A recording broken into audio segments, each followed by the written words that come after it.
Hey guys. This is part 4 of What If Kakashi Went Back in Time and Was Overpowered. Hit like and subscribe if you like this one, and also please check the author in the description. Let's start.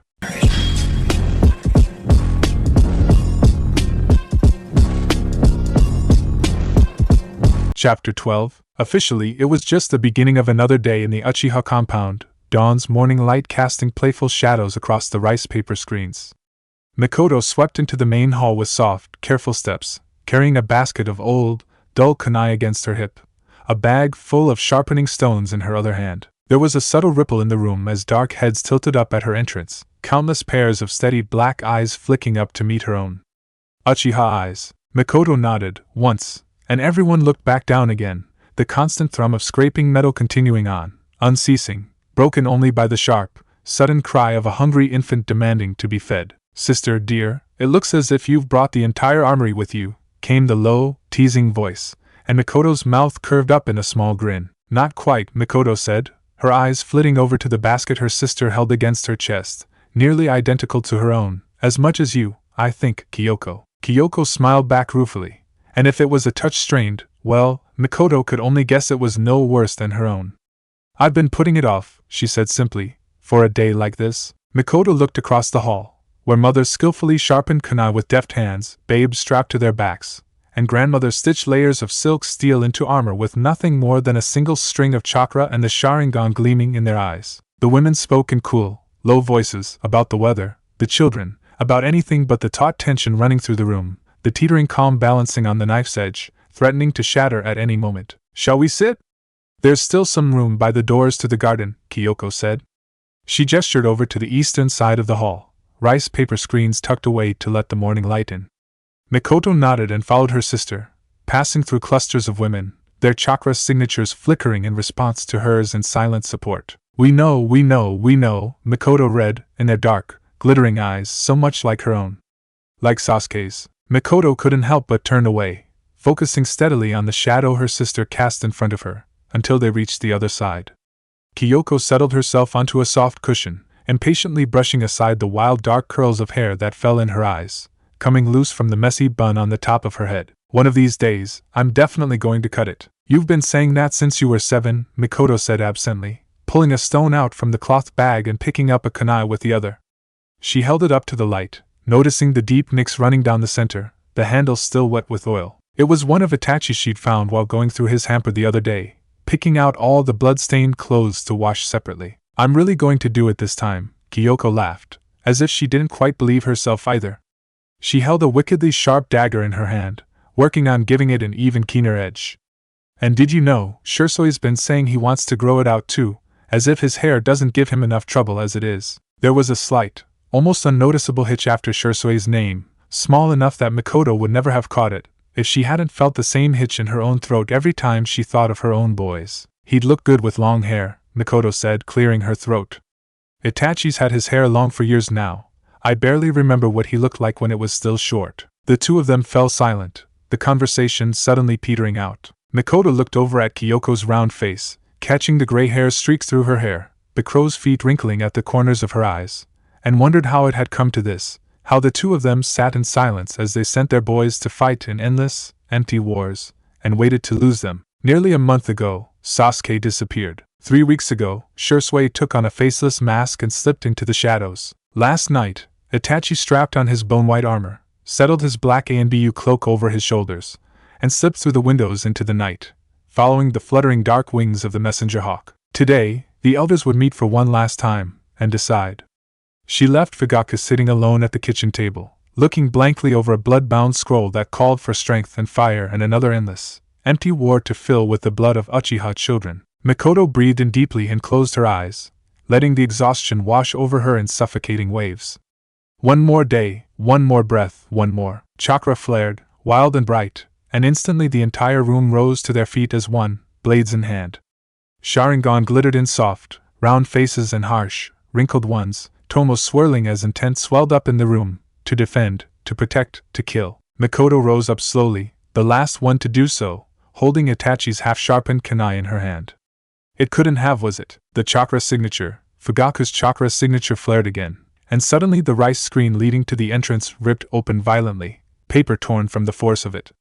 Fugaku staggered through, his gaunt face set in stone. Mikoto's heart clenched, felt the bile rise up in her throat, as the room began to gently spin around her. They found him.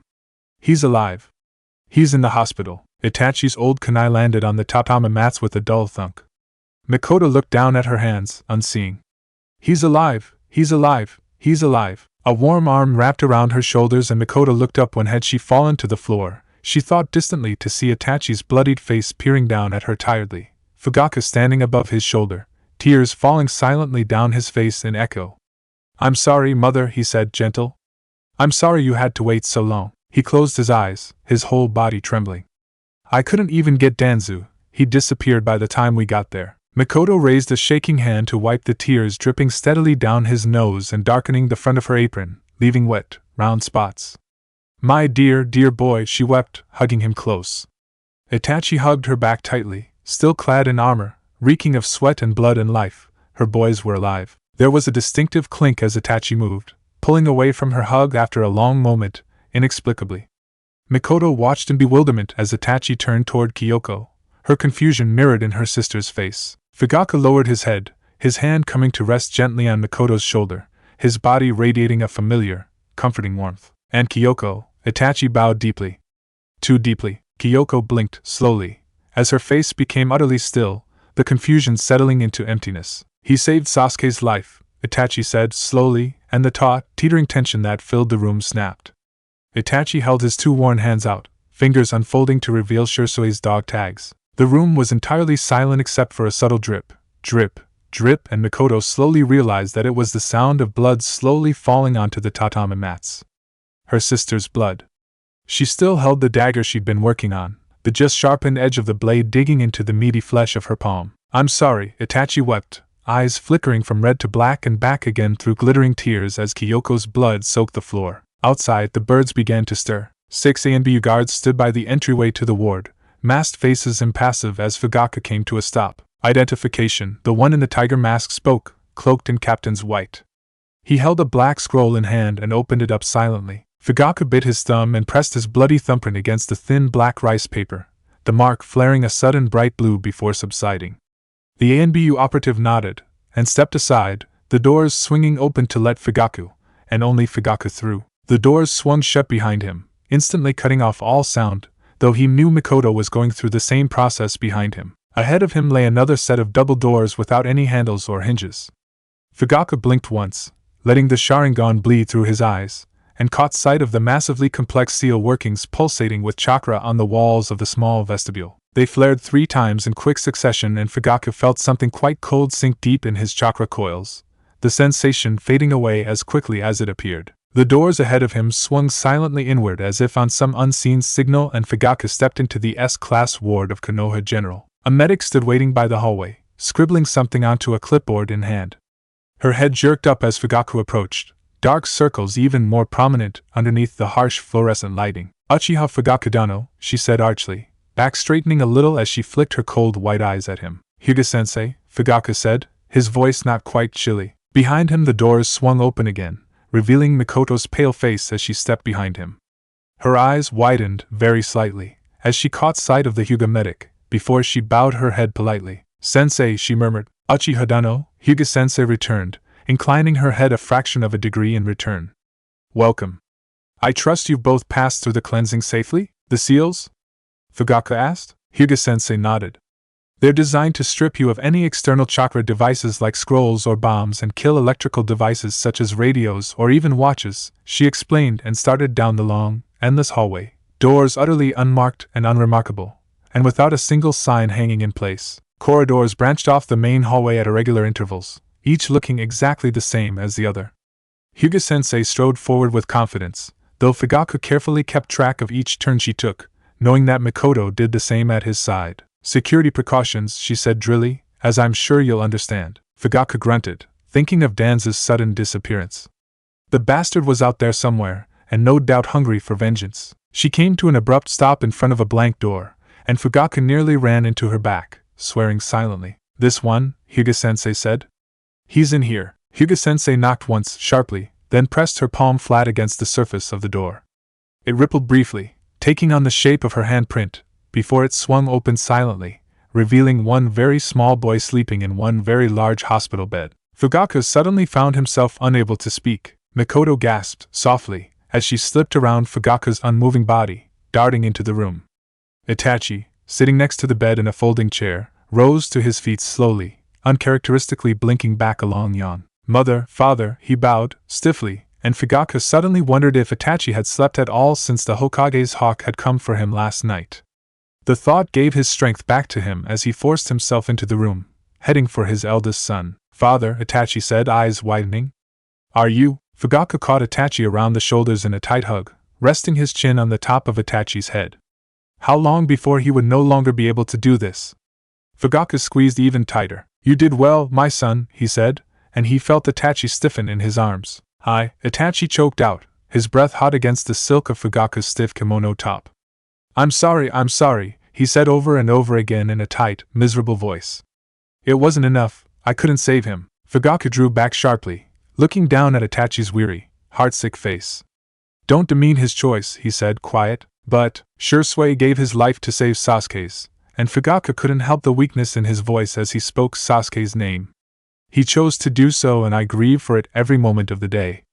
But I respect it. No one forced his hand. He sacrificed himself of his own free will, for Sasuke. And for you. Itachi's eyes flickered again, black spinning into red, and for a startling moment Fugaku caught sight of what appeared to be pinwheels, before his eyes settled back. And that too doesn't mean you didn't do enough. The two of you gave so much. Fugaku's damned voice choked up again and Fugaku couldn't but look away, only for his gaze to fall upon Sasuke's peacefully sleeping face. Damn it all to hell. Fugaku stiffened as he felt Itachi's arms slowly wrap around Fugaku's waist as he hugged back, head pressed against Fugaku's chest as if he were a little boy once more. Fugaku slowly relaxed and returned the hug, letting his hand rest on the back of Itachi's neck. Mikoto looked up at him with wet eyes, one hand clenched tight around Sasuke's limp wrist. We've put him in an induced healing coma. Hyuga-sensei spoke up from behind him, and if Fugaku were a lesser man, he would have flinched.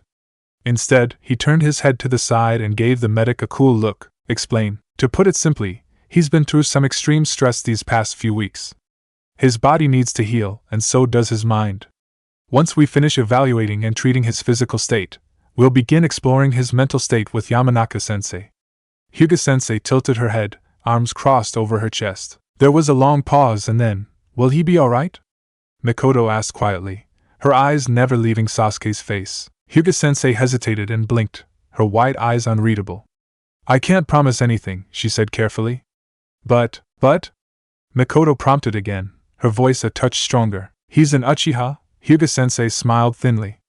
I highly suspect he'll pull through well enough. Fugaku reached out with a trembling hand, the other still encircling Itachi, and brushed a curl of Sasuke's hair back, the bandage encircling his head stark against the pallor of his skin.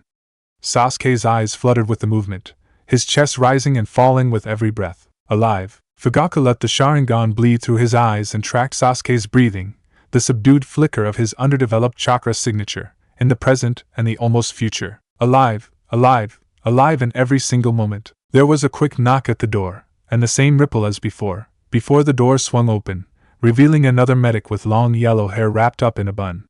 He was flanked by an ANBU operative, the same one in the tiger mask guarding the entrance to the ward. Yamanaka-sensei, Hyuga-sensei said sharply. Yamanaka looked as apologetic as a Yamanaka could look, which meant it was deeply insincere. Sorry, Hitoka-san, but he insisted. Tiger Mask inclined his head.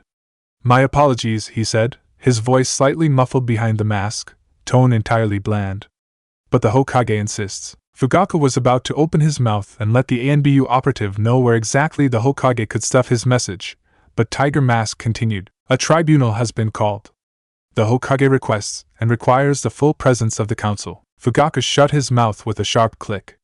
Itachi pulled away from Fugaku and towards the ANBU operative, his chakra signature rippling with intent. On what matter? Itachi asked urgently, his body pulling in tight, as if he were recoiling from a blow. On the matter of high treason, murder, and the endangerment of Konoha citizens committed by Shimura Danzo, he will be judged in absentia. There was a room buried deep underneath the mountain where the walls were made entirely of living wood, chakra pulsating in every plank, fiber, and cell. The Shodai had built the room himself with his own hands, coaxing dust to life, filling the emptiness with an impossible, and probably living thing, where no sunlight would ever enter. The Sandaime settled at the head of the long table that now filled the expanse of the room that the Shodai built for Uzumaki Mito when the time came to strengthen the seal containing the Kyuubi.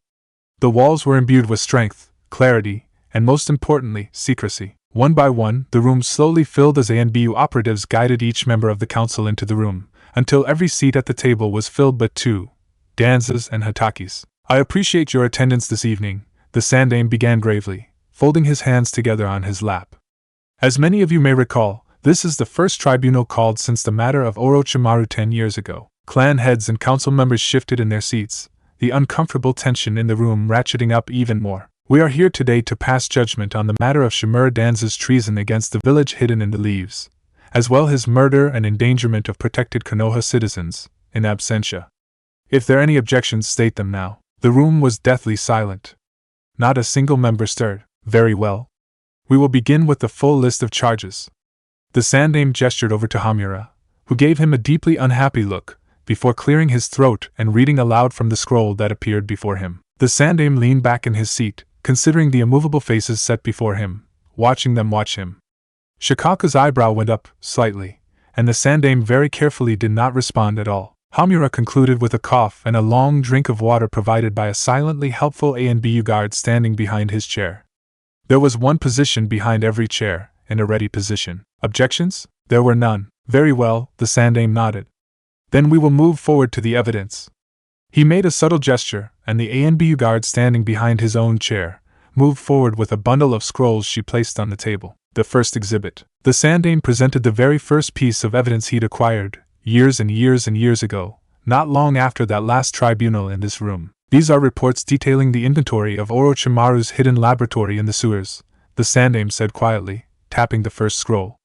Duplicates appeared in front of every seat, each marked with a glowing chakra number, certifying it as a legitimate copy. Evidence that Danzo deliberately falsified the reports and hid a large amount of illegal laboratory equipment, and the results of Orochimaru's experiments for his own purposes.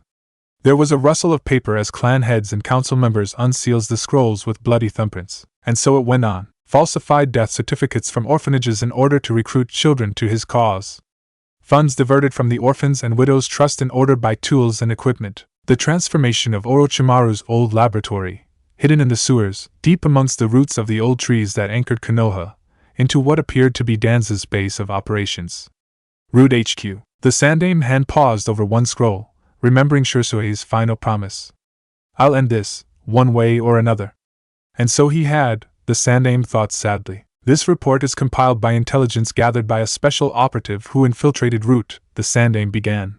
Shursui had gathered it, and Kurenai had pieced it all together into a coherent report, detailing Root's movements, its base of operations, its size, safe houses, educational facilities training the young Root recruits, and weapons caches located all over the village and beyond, which leads us to this final, precipitating event. The Sandaime pulled the last scroll towards himself. He unsealed it open and swiped his bloody thumb again on the flat rice paper. There was a puff of displaced astral smoke as a small plain white plastic box with an ordinary containment seal appeared on the table. It was strangely cold. The Sandaime noticed Fugaku closed his eyes and breathed in deeply, unsteadily. It opened with a touch of his finger. Plumes of condensation arose in the air as the box unveiled a small, shriveled piece of flesh. A small child's ear, still wet with clotted blood, perfectly preserved since it had been placed there a few weeks prior. Uchiha Sasuke disappeared 3 weeks and 4 days ago. This parcel was delivered to Uchiha Fugaku's house the night of. It is confirmed to be Sasuke's ear, thanks to independent genetic testing performed by an impartial third party, the Sandaime said quietly. Uchiha Sasuke was rescued last night, along with 35 other individuals, all under the age of 10, in Root's care. Shimura Danzo was found on site, intending on re-educating the children with the use of Yamanaka techniques. Down the far end of the table, Inoichi looked sick, his expression mirrored in varying degrees by each member of the room, save for Fugaku's dull face, his eyes flat and unseeing in what the Sandaime knew was actually blinding rage. Operatives engaged with Shimura Danzo, but he quickly disappeared, killing one and wounding several others. As of 10 minutes ago, he is still considered missing. Since his disappearance, you may have noticed that I have placed the village on high alert. The walls are at double strength and all passage in and out of the village is denied, save for emergencies. I believe that Danzo is our greatest threat to stability and peace since the release of the QB nearly 7 years ago. The Sandaime paused, closely observing each member of the room. He drew in a measured breath and let it out. Then I believe we are at a conclusion.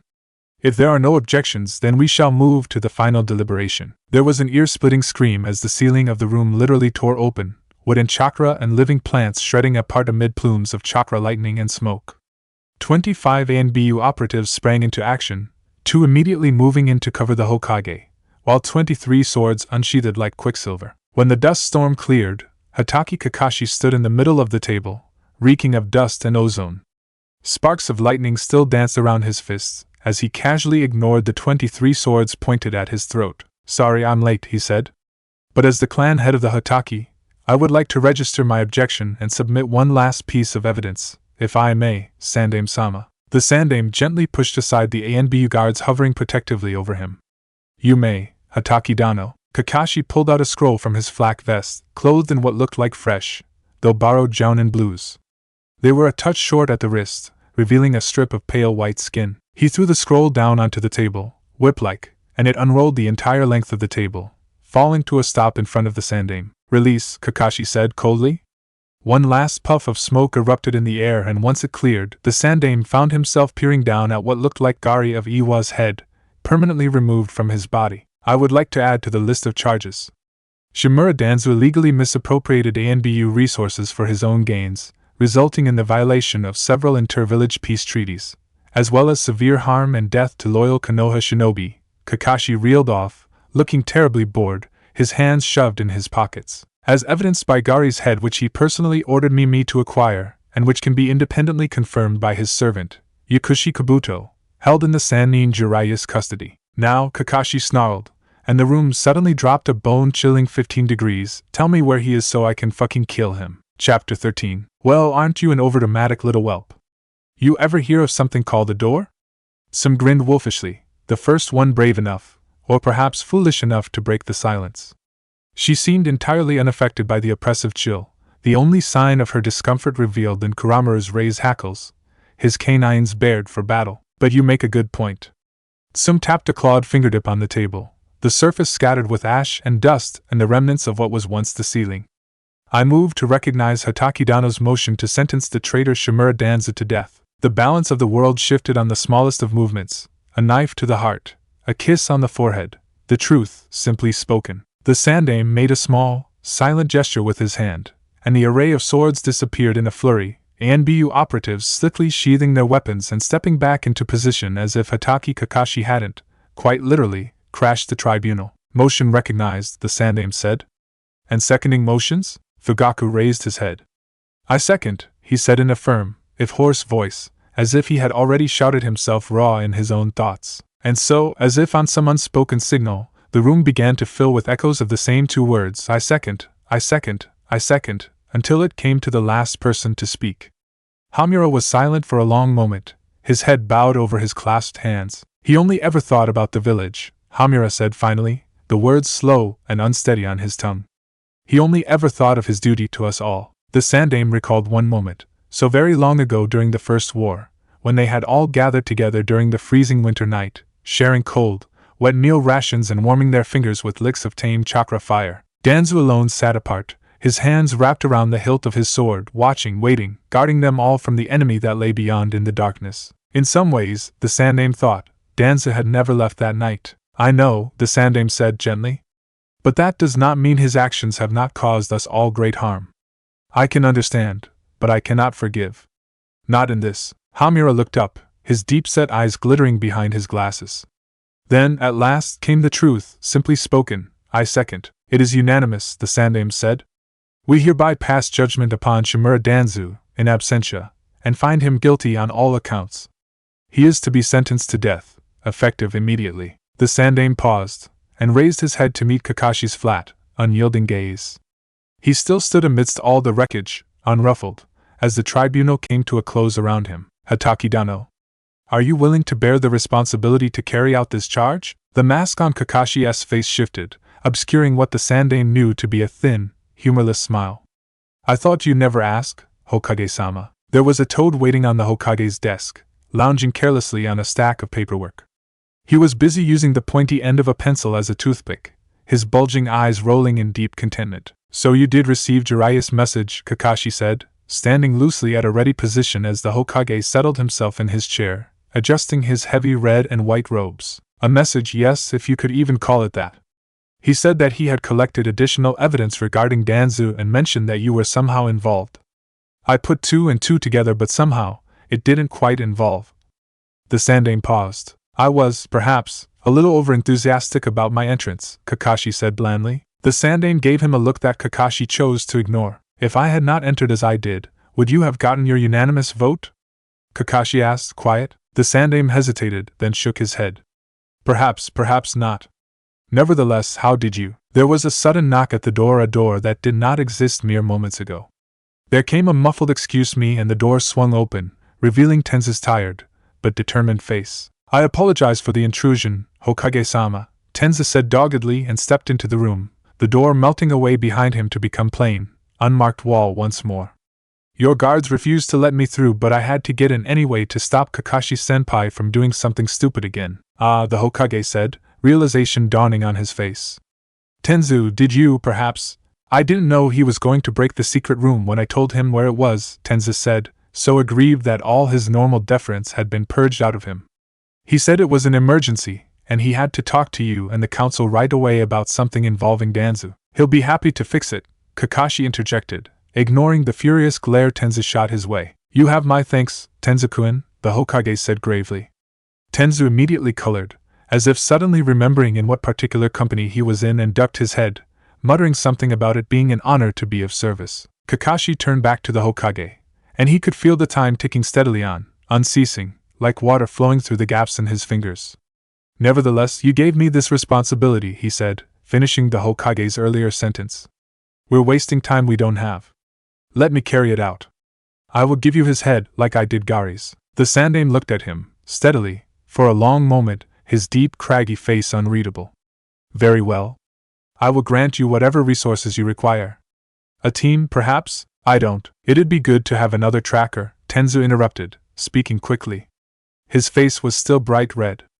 And of course we need to restock our supplies. I only managed to grab the bare minimum from the outposts before leaving for Konoha, he barreled on, rattling off the long list of supplies he required. You don't have to solve all the problems, save the entire world all by yourself. Teamwork. Kakashi was never more grateful for the mask that he wore than at that moment, as he turned his face away to meet the Hokage's amused eyes. I'll send word to Inuzuka Dano, the Hokage said, once Tenzo had finally run out of steam and he began to realize that Kakashi had yet to object to his participation. I'm sure she would be more than happy to contribute to your efforts. Tell her to move quickly. Kakashi looked up at the clock on the wall, the second hand ticking steadily. I want to be out in the field by the end of the hour. Yes, of course. The Hokage was interrupted again as there came a knock on the official double doors that led into the office.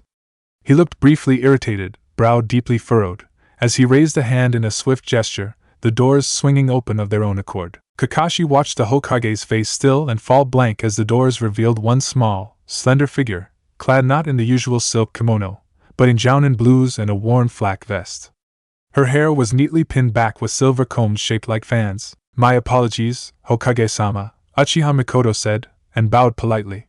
Behind her slight shoulders hovered 2 ANBU guards, somehow conveying deep embarrassment behind impassive porcelain masks. But I thought I would offer my assistance as well. For a long moment, no one spoke. You understand the risks, Kakashi said at last, breaking the silence. It wasn't a question. Mikoto lifted her head and her eyes flickered red for a brief moment. Kakashi caught 3 full swirling tomo before they faded into black. I am owed, she said simply. They began with the empty, abandoned sanitation facility, its borders cordoned off by a string of red seal tags marking it as a scene under official investigation. Kakashi lifted the barrier up with a glowing blue hand and gestured forward. Mikoto stepped under gracefully, hardly having to duck her head. Inuzuka Rinko followed, bearing a single canine in silent acknowledgement as she passed by Kakashi, her massive and heavily scarred bloodhound hard on her heels. Tenzo rounded them out, trading his usual ANBU uniform for blues and a flak vest that still looked stiff, not yet broken in by long, miserable missions in horrible weather.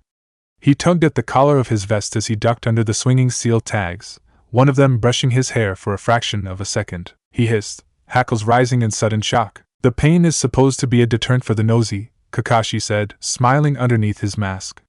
Sorry, he added, a touch too sincerely. Tenzu gave him a withering look that cheered Kakashi tremendously but said nothing as he trailed after Rinko and Mikoto. The facility was on the verge of falling apart, cracks spidering through the walls and the ceilings, held only together by hurried earth jutsu and slapdash seals to maintain the integrity of the building.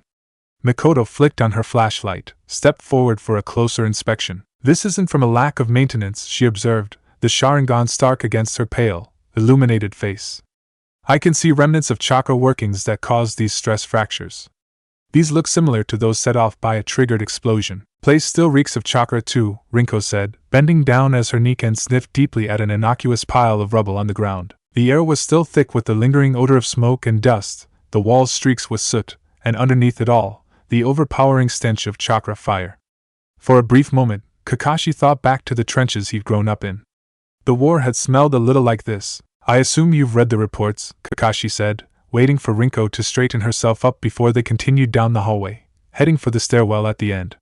Danzo repurposed this facility for Root's use, mainly for training and testing. It has easy access to the sewers, considering its original purpose, and far from notice given its location on the fringes of the village. The perfect location to secretly re-educate children and mold their minds for his needs. The door leading to the stairs was propped open with a heavy cinder block, a yellow warning sign plastered above it. Yesterday, Danzo attempted to do so, but was stopped by Uchiha Shursui. This is his last known location before he disappeared, just as reinforcement arrived on scene. Tenzu turned his own flashlight on and aimed it into the dark depths of the stairs, revealing the curling tail of a rat as it scurried away from the sudden brightness. Well, Rinko said, her voice suddenly gruff. I'll take point. She was the first to venture forth with her Niken, Tenzu following, his hands ready to conjure wood at a moment's notice. Mikoto hung back, shoulders hunched. Her hands were trembling before she clenched them into tight fists. You don't have to do this, Kakashi said, quiet. Mikoto looked up at him, her hard black eyes wet and gleaming with unshed tears.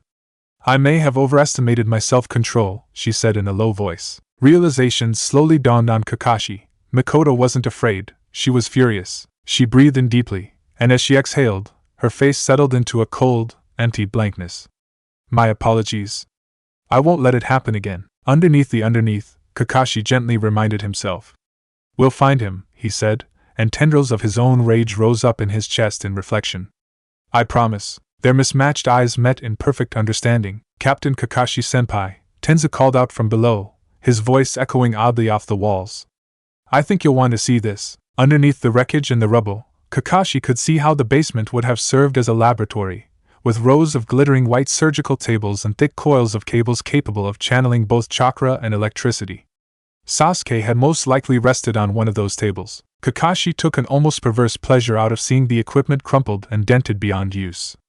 Above, there was an observatory that most likely allowed Danzo to observe the proceedings, shattered fragments of the glass window littering the ground and crunching underneath Kakashi's sandals. Circling the tables was a crumbling remnant of a massive earthen dome, fading away into dust without a chakra construct to feed and sustain it. Few chakra workings survived the death of the originating ninja. Tenzu stood at a particular table, the only one marked by splatters of blood. Rinko stood by his side, arms crossed over her chest. Her Niken sat by her side, looking expectant. We found Sasuke's table, Tenzu said, looking subdued. The blood? Kakashi asked sharply. Beside him, Mikoto's careful non-reaction said more than any flinch or gasp of horror. Uchiha Shursui's, Rinko said, shaking her head swiftly. Preliminary reports indicated that Shursui was stabbed in the chest while guarding Sasuke, Mikoto said, and Kakashi knew that she was likely referring to a conversation she had with Itachi, who had led the reinforcements. She paused for a moment, then continued, he was also blinded. Kakashi came to an abrupt stop. Blinded? He demanded. By Danzo? Mikoto shook her head, a fleeting glimmer of uncertainty shadowing her face. His autopsy is still in progress, but judging by the angle of the cut, the medics think that it was self-inflicted. I can heal them, he said, in exchange for your Sharingan. From Kabuto, Kakashi knew that Danzo was obsessed with the Sharingan. He craved to possess its power for his own purposes, jealous of the leverage and strength it gave the Uchiha clan. Was it possible that Danzo had attempted to harvest Shursui's own eyes and in a desperate attempt, Shursui stopped him with the only weapon that he had? Kakashi swallowed, hard, suppressing the urge to reach up and press a hand against Obito's aching eye. I see, he said finally. Tenkan sent it Shimura Danzo here too, Rinko said, her eyes keen as she watched Kakashi's face carefully. The trail stops and disappears, but Tenkan picked it back up again by the back of the room, by the generators. She jerked a hand over by the rear of the room, where two hulking generators sat by an intricate inlay of pipework. Looks like there's some kind of exit to a sewage line. We have ANBU searching through all the sewers, Tenzo snarled in a tight voice. And Uchiha police stationed at nearly every entry point. I don't understand how he still hasn't been caught. Root, Kakashi said, hides in the shadows. He likely has double agents planted within the ranks. And doubtless, he's found some other concealed exit point. Danzo had to be hurting. His cover was blown, the village was out for his head, and he had just a few resources left. Where would a murdering psychopath with delusions of grandeur and nothing left to lose flee to? And what would he do? A wounded snake backed into the corner was perhaps the most dangerous of all. We'll follow his trail. He won't leave the village, it's too important to him. If he left Konoha, it would just underscore how much legitimacy and power he's lost. Rinko, can Tenkan track over water as well? I've been doing this longer than you've been alive, whelp, Rinko said, her voice cool. Tenkan tracks chakra. Unless Danzo's dead or has some serious Sannin-level suppression seals on, he can run all he wants. We'll find him. All right then. Kakashi nodded briskly. I have my own map of hidden root safe houses overlaid over the sewer lines. Kabuto had ended up being quite the unexpected resource. We'll cross-reference it against the trail in the sewers and… There was a puff of astral smoke and a sharp pop, as air was rapidly displaced. The smoke cleared to reveal a squat orange frog, clutching its webbed hands. Oh, thank the sage, I finally found you. I've been popping all over the place. Dread pooled in Kakashi's stomach. Jiraiya? The frog shook his head. Danzo's taken over Uchiha police headquarters and holding everyone in their hostage. The wounded snake, fangs dripping with venom, finally struck. The Uchiha police headquarters lay in the heart of the Uchiha compound, housed in a building that was shared with the main clan hall, clan archives, and the compound infirmary. Hundreds of people passed through the building each day, both Uchiha and not all Konoha citizens. Kakashi couldn't even begin to estimate the amount of people trapped behind the massive four walls that enclosed the building. Tens of Uchiha officers, civilians, children. The area was cordoned off with a familiar string of red seal tags, cleared entirely of civilians and watching ninja. Anbu and Jounin perched on the rooftops of surrounding homes, positioned to engage when given the signal. Jiraiya was waiting for him by a statue of Amaterasu, the Hokage standing by his side in what appeared to be his black battle armor. Kakashi, Uchiha-san? Jiraiya nodded. Mikoto nodded back stiffly. My children? Safe, the Hokage said, gentle. Itachi is standing guard over Sasuke. I've assigned Beta Squad for their protection. However, I'm afraid Fugaku is… Mikoto's white face faltered for a moment, revealing an anguish that struck Kakashi to the core. I expected as much, she said, her voice faint. He would have been in his office. Somehow, Danzo managed to plant a few agents well, for to be exact, and had this barrier up and running by the time anyone knew what was going on. It's a for violent flames barrier, Kakashi cut in grimly, remembering its use by Orochimaru during the invasion. It felt especially jarring to see the Hokage on this side, dressed in the same armor that he died in, as if the ghosts of his past were coming alive to haunt him. Jiraiya stared at him. How did you? Oh, never mind, he swore. What's important is that he managed to lace the building up with explosives and threatens to blow the whole thing up if we even attempt to step near the barrier. He's been communicating through sound jutsu, projecting his was 10 minutes ago, and not a peep out of him since then. It's likely that all the root operatives he has left are stationed inside that building, in order to secure the hostages and force Fugaku Dano's obedience, the Hokage said meditatively. I don't understand, Mikoto said, gaze shifting over to look at the shimmering seal barrier. What does he want? Has he made any demands? No, Jiraiya shook his head. Just voiced his warnings. For a long moment, no one spoke. I can heal them, he said, in exchange for your Sharingan. Kabuto had shown up all the way in Earth Country, demanding his Sharingan. Shursui had blinded himself. Sasuke had been kidnapped. It doesn't matter, Kakashi said slowly, distantly, as the pieces began to fall into place. None of this matters. Mikoto looked intently at him, her black eyes bleeding into red. What does that mean? Danzo has nothing left to lose and one thing he wants more than anything in the world. They're not hostages, they're assets. He's going to harvest every Sharingan he can get. Kakashi felt sick, bile rising up in his throat. He couldn't help but remember Obito's face, half crushed, as Rin bent over him with gentle, glowing green hands. "I'll be quick, I promise it won't hurt a bit," she had whispered. "We have to get in there. We have to stop him before he murders everyone in the building." Mikoto looked up at him, the Sharingan alight with a furious red fire, Tomo swirling in a hypnotic pattern. "You're sure of this?" she asked him, her voice surprisingly calm and steady. There was a chance that he was wrong. Kakashi desperately hoped that he was wrong. "Yes," he said, the words like ash and dust on his tongue. "Yes, I'm sure." Mikoto's gaze seemed to turn inward, the lazy spin of her Sharingan the only movement she made. "All right," she whispered, so low that Kakashi was sure she meant it only for herself. She looked up at him at long last, blood-red eyes beginning to grow wet with tears. "I'm so sorry, Kakashi, but I have no choice." She raised her hand in a single gesture. There was sudden bright flare of chakra and Kakashi knew no more. The first thing Kakashi noticed was the absence of his forehead protector, the familiar weight over Obito's eye gone. Was he in the hospital again? Sluggishly, he checked his reserves. Surprisingly, he was nearly at full strength. What had happened? "I know how valuable Hatake Kakashi is to you," Mikoto said, conjuring up a rush of memories.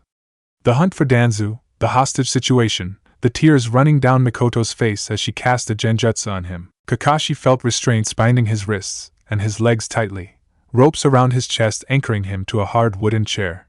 He kept his eyes carefully closed, intent on preserving the illusion he was still unconscious. "He's the only living example of a successful Sharingan transplantation in an Uchiha."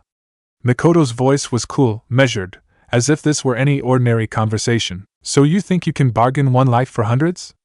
Danzo's normally low voice was high and reedy, the voice of a man driven to the breaking point.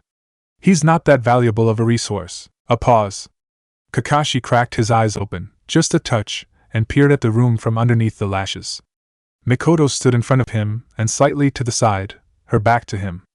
Danzo stood across the room, behind what looked like an office desk, holding a knife to a man's bare throat. Fugaku's bare throat. This was Fugaku's office. He sat in his desk chair, mouth tightly gagged, his eyes blindfolded, Danzo standing behind him as if he were using Fugaku as a shield against Mikoto's unwavering gaze. Kakashi saw something small and white flutter from the handle of the kunai, a white seal tag, brimming with suppressed power. From across the room, Kakashi recognized the swirling curves of the seals, as familiar to him as the handle of a knife in his hand, the weight of lightning in his palm. It was a detonator for a chakra bomb, primed to ignite with a spark of chakra. "I don't care about everyone else," Mikoto said, and in that cold, arch tone Kakashi heard Sasuke's own voice, 10 years in the future, cursing the name of the village. "I'll give you him for my husband. You can do as you like with the rest. You love him." The disbelief was clear on Danzo's face, and Kakashi realized with growing horror that the bandages normally obscuring his eye had been removed, revealing a gaping hole where an eye should be, knotted with old scar tissue, and what appeared to be a wriggling mass of seals that preserved the eye socket, preparing it for a new eye to be transplanted. "A Sharingan. He's my husband. I don't expect you to understand, only consider what I'm offering. Will you agree or not?" Behind her back, Mikoto's tightly fisted hand curled into a V sign that swept downwards. Ambush. Understanding snapped into place. Of course. Mikoto had taken him hostage, using him as leverage to gain entrance through the barrier that strength and chakra could not pierce. To gain access to Danzo, Kakashi desperately took an accounting of his resources. He was bound too tightly, his fingers knotted into impossibility. His hidden knives, his kunai, his summoning scrolls all gone.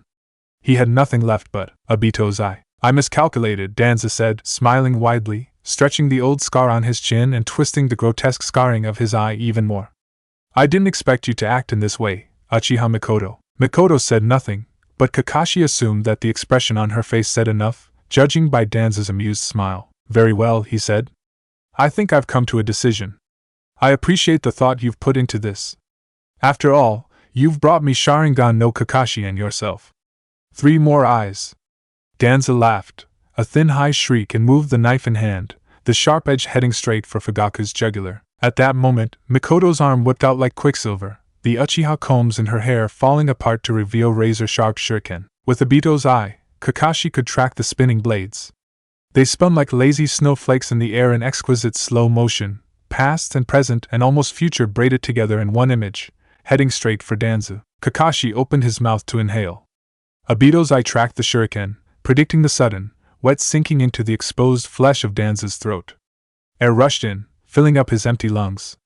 An arc of blood gushed in the nearly future, rising up from Fugaku's cut throat, his lifeblood pouring uselessly out of him. A breath out, air rushing outwards, to begin the cycle again. A spark of blue chakra as Danzo ignited the bomb, cursing the Uchiha with his dying breath in the almost present. The Mangekyo was quite simple to use, almost even elegant in its bare structure.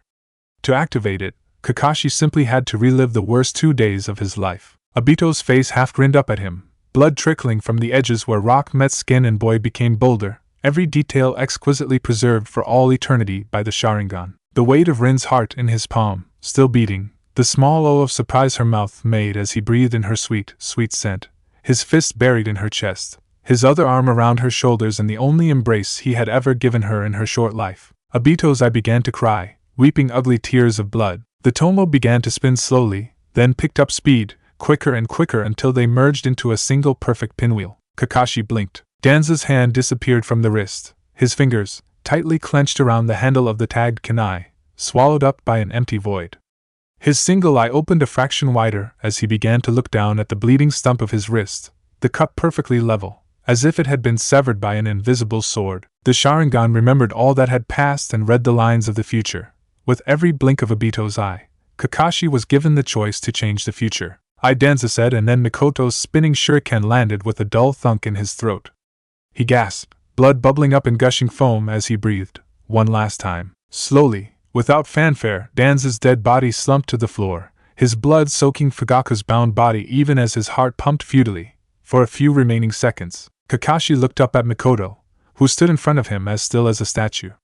A single drop of blood streaked down a pale cheek, in imitation of a tear. "It's over," she said, and so it was. Chapter 14. Kakashi cut effortlessly through the string of red seal tags encircling the Uchiha police headquarters with a tiny spark of lightning, the charred papers fluttering uselessly to the ground. All around him, ninja ebbed and flowed with purpose, with rhythm, bearing supplies, messages, hostages who were slowly being evacuated from the still treacherous building. He stepped over the blackened mark burned deeply in the earth, the only sign of the shattered four violet flames barrier, putting one foot in front of the other, moving forward because it was the only thing he knew how to do. He walked past the medical tents pitched in front of the library, medics hurriedly ducking in and out, the Chunin message runners stretching in front of a dumpling shop, the ANBU agent lurking watchfully in the shadows of the telephone pole, one hand steady on the hilt of the ninjato resting on her hip. Kakashi walked and walked and walked until he came at last to a crimson-red tent marked with the seal of the Hokage, the eye of quiet calm amidst the hurricane of activity encircling all around it. 2 ANBU guards flickered to life by the entryway, slipping into existence in the fragile gap between breaths. "Itachi Kakashi," said one on the right, black cloak rippling over scarred shoulders. "The Hokage is expecting you." Kakashi passed through the flaps of the tent, foreign chakra hooking deep into skin, before melting away into emptiness. The inside of the tent was dimly lit, and it took a moment for his eye to adjust, his chakra senses stretching out towards the 2 bright signatures flaring into life as he slipped through the wards. Time stretched like a rubber band, slowing down so Kakashi could make out the freshly dried tear tracks cutting through dusty cheeks, the individual strands in a halo of yellow hair floating in the breeze from the open tent flap, caught the faint hint of artificially scented banana shampoo through his mask. "Kakashi and I-san." Naruto slammed into his shins and Kakashi felt time snap back into place all at once. He sank to his knees as he came to a final stop, caught in place by a small, sobbing boy. "You came back. You really came back," Naruto cried, his tears soaking through Kakashi's bloodied Chunin blues instantly, and leaving rusty brown stains on his whiskered cheeks. "You're so late.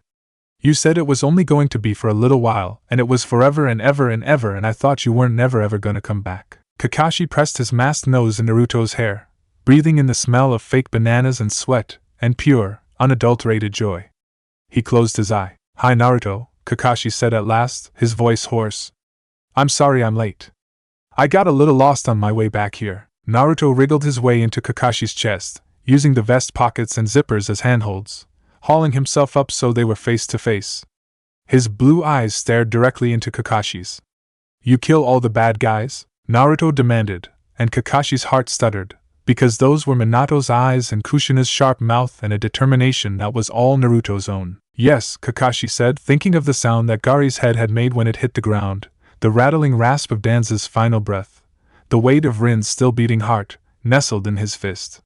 These he would carry with him for the rest of his life, no matter his past, present, and future.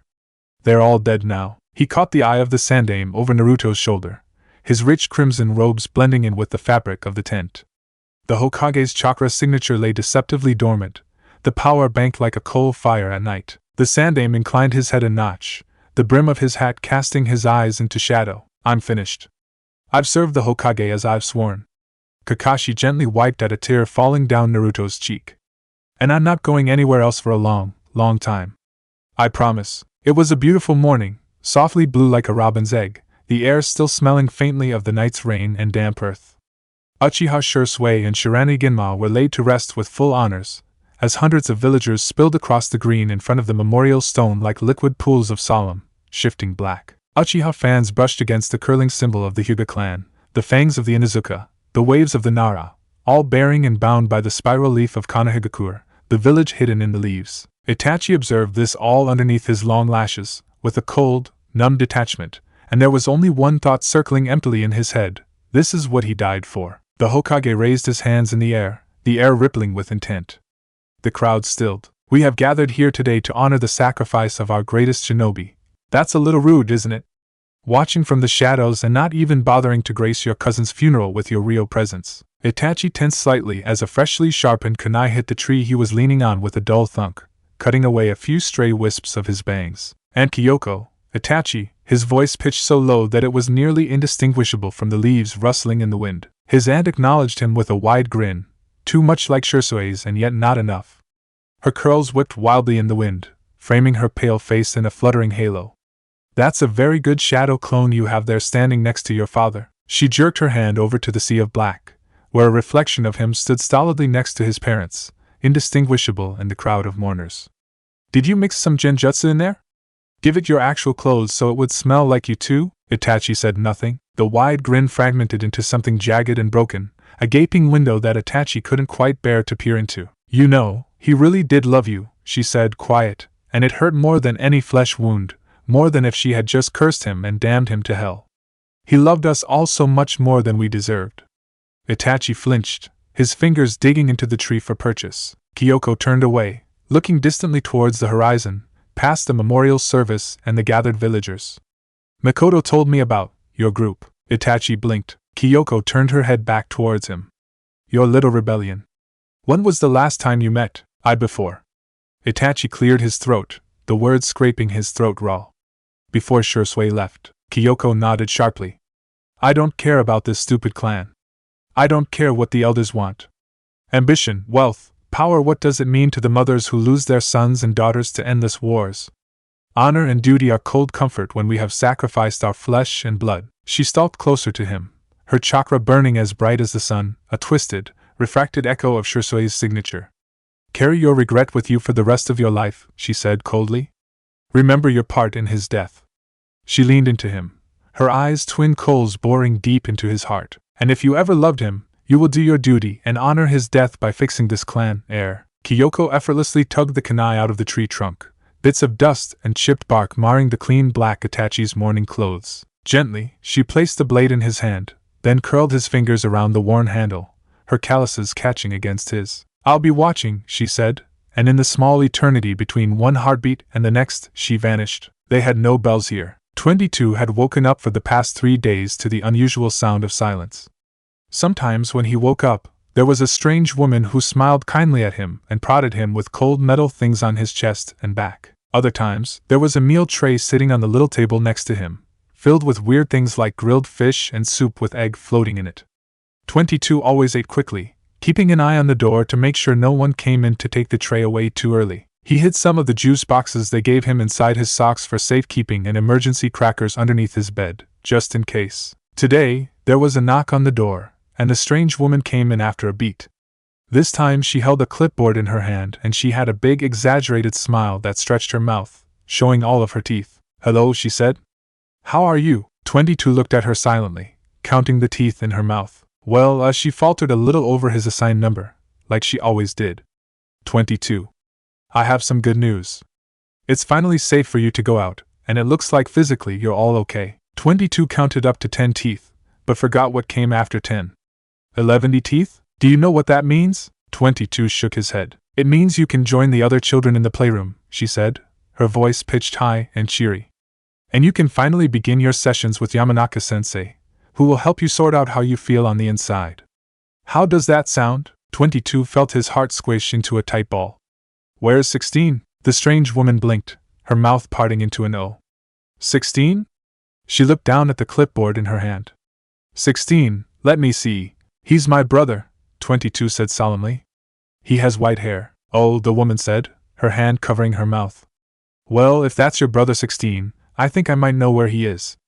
Do you want to come with me and look for him? She held out her other hand and 22 looked at it for a long moment. She had callous hands, but they were all the wrong kinds of calluses.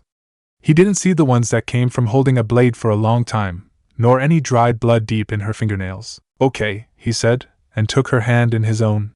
For the first time since he woke up in this strange new world, 22 left the room to look for his brother. They slipped into a big white empty hallway with no windows, but 22 could fuzzily feel some kind of chakra embedded in the walls. It made his hand tingle every time he touched it. The strange woman walked slowly so 22 didn't have to run, and let him take his time looking at different spots of the wall that felt even more tingly against his hand. So you can feel the seals, huh? The woman said. 22 nodded, even though he didn't know what seals were. They made their way down the hallway. It was 2 left turns, then a right, before she stopped in front of another door. This time a tall strange man with a bright orange book stood in front of it. He had long white hair like 16, except it stuck straight up in the air. Hataki Dano, the strange woman said. I've brought one of the children well enough to play. We're looking for his brother, actually. He's got white hair, like yours. The tall man looked down at 22, and 22 could see the mark of at least 6 different knives hidden against the line of his long legs and arms. Maybe more. Well, the man said, most of his face hidden by a mask and tilted forehead protector. His one visible eye made an upside-down U shape. Look who we have here. What's your name? 22 couldn't count how many teeth or knives this man had. Don't have one, he said. The man didn't say anything, but the air became a touch heavier. You know, he said at last, casually. That's something you can change. Maybe you can pick your own name out when you feel ready. Pick a name? 22 squinted up at him. That doesn't make sense. Neither does have a number assigned instead, the tall man said, and 22 couldn't think of anything to say back. Just think on it a little. Maybe you can name yourself after something you like. 22 frowned, turning the tall strange man's words over in his head. At any rate, go on in. I've seen his brother play with my ward in there. Thank you, the lady said, and her hand flared a bright blue as she pressed it against the door. It swung open, revealing a big, wide, sunlit room, filled with colorful blankets and blocks and a group of other kids huddled around the television, in color. 22 saw withal. The door slammed shut behind them and all of the kids looked around, but 22 paid that no mind. It's Super Sentai Samurai Warriors! 22 shouted. It's real! One of the kids jumped up to his feet, stumbling only a little bit as he pressed his hand against his bandaged head. I told you so! Uchiha Sasuke said. Now you believe me! Are you gonna come watch it or not? SHHHH, 16 hissed, elbowing Uchiha Sasuke. Hurry up and get over here, 22. You're missing the best part. Hey, one of the other kids said, and 22 didn't recognize him. He had bright yellow hair and funny lines on his face. What's going on? Who's this guy? He's one of Sasuke's friends that Kakashi and Aiha-san and Itachi and Aiha-san saved, obviously, another kid said scornfully. 22 also did not recognize her, and her pink hair. They looked a little like the kid versions of the Super Sentai Samurai Warriors with their bright hair. Come and sit down, she said impatiently. Otherwise Sasuke's going to fall over again, and then we all have to stop watching. I am not, Sasuke sulked, but he sat down again next to Naruto and 16, still looking a little wobbly. Come on, little brother, 16 smiled, and 22 went over to sit next to his brother, and Uchiha Sasuke and the boy with bright yellow hair. Hey, the strange boy whispered very loudly, prodding his finger into 22's ribs. If you're Sasuke's friend then you can be my friend too. He stuck his hand out. I'm Uzumaki Naruto. Friends? 22 took Naruto's hand, soft as a new kid's hand, like someone who had never held a knife in his hand before. Okay, he said and shook it. Friends? Naruto grinned at him and pumped his fist. Yeah. I've got a new friend, SHHHHH. Sasuke, 16, and the girl with pink hair shushed them, all at the same time. Quiet, they can be your friends too, Naruto whispered loudly again, ignoring them. You ever play exploding note tag? 22 shook his head. Naruto grinned, his mouth stretching open wide enough to show teeth that were pointy and sharp, like an animal's. Oh man, we're gonna have so much fun. Tenza slipped in through one of the hidden ANBU passageways, King past the wards, twisting around the traps, and came to a final stop in front of the window to the Hokage's office. He flared his chakra once, then waited politely on the windowsill for the returning flare of chakra from the Hokage's personal guard, indicating permission to enter. Tenza waited a beat. Then another. Suddenly, the window cracked open and Tenza flinched, nearly teetering off the edge and down 10 stories. He steadied himself with a bit of chakra and immense gratitude for the ANBU mask that hid his bright red cheeks. Hello, cat, the Sandame said, a touch of amusement in his voice.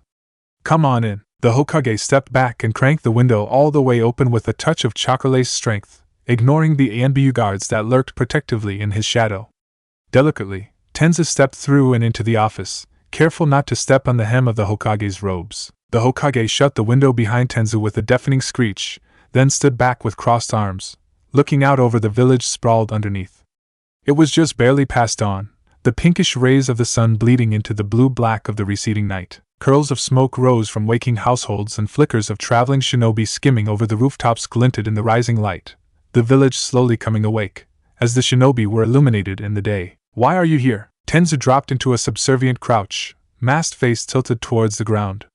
I've sworn to protect and obey. Your word is my command, Hokage-sama, Tenza said, echoing the ANBU oath he swore a little over a year ago. And, he stilled. There was a light touch on his shoulder, and Tenza dared to look up at his Hokage's face, craggy and lined with the weight of 2 wars and a lifetime of leadership. More than your oath drives you, the Sandame said, his dark eyes unreadable. I don't mean to diminish the honor of your service. But I wish to understand what else drives you to me, to this particular mission. Tenza breathed out slowly, the weight of his mask suddenly pressing heavily on his face, the ninjato tucked into the curve of his spine, steel against bone. Kakashi-senpai made his choice, Tenza said, deliberately weighing each word. He is staying behind, to protect what lies behind these walls. The Sandame's grip on Tenza's shoulder tightened, inches away from the tattoo carved in his bicep. I have made my own choice, Tenza said steadily.